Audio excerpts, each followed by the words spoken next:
Hello friends, welcome to JLM-Starz. இன்னைக்கு நம்ம சேனல்ல வீட்லயே எப்படி சேமியா கேசரி செய்யறதுன்னு பார்க்க போறோம். இது ஒரு ஈஸியான ஒரு டிஷ். இது கெஸ்ட் செஞ்சு கொடுக்கலாம். இது சேமியா தான் தேவை, ரவை தேவையில்லை. வாங்க வீடியோக்குள்ள போகலாம்.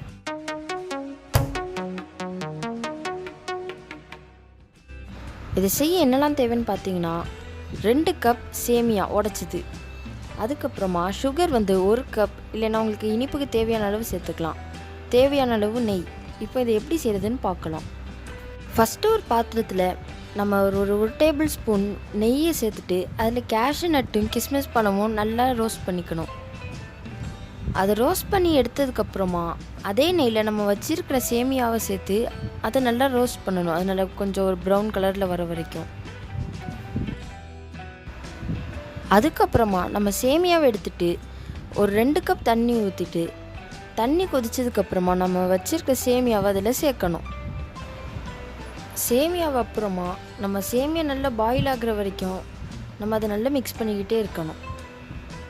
சேமியா இந்த தண்ணி வற்றி நல்லா அந்த வெந்ததுக்கப்புறமா அதில் நம்ம வச்சுருக்க சுகரை சேர்க்கணும். சுகரை சேர்த்துட்டு அந்த சுகர் நல்லா மெல்ட் ஆகிற வரைக்கும் அதை மிக்ஸ் பண்ணணும். சுகர் மெல்ட் ஆனதுக்கப்புறமா நீங்கள் வேணும்னா ஃபுட் கலர் சேர்த்துக்கலாம்.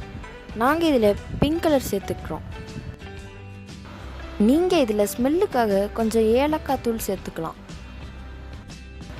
இது பாத்திரத்தில் ஒட்டாமல் வரும்போச்சில் நம்ம கொஞ்சம் நெய் சேர்த்துட்டு நம்ம வச்சுருக்க கேஷ்யூ நட்டையும் கிஸ்மிஸ் பழத்தையும் சேர்த்துட்டு ஸ்டவ் ஆஃப் பண்ண வேண்டியது தான்.